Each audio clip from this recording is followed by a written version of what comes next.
əsas bugünkü gündə mövzu olan məsələlərdən biri karta vurulan pullardır, hesaba köçürülən pullardır. Onlar da əgər fəqirin özünün pul hesabı olsa, pul kartı olsa, onun pul kartına, hesabına pul vurmaq olar.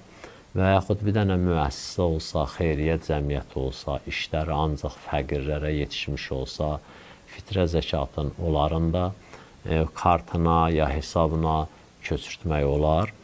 Amma başqasının kartına pul köçürdəsən, o çıxarda, apara, fəqirə verə, bu işqallıdır, onu icazə vermirlər.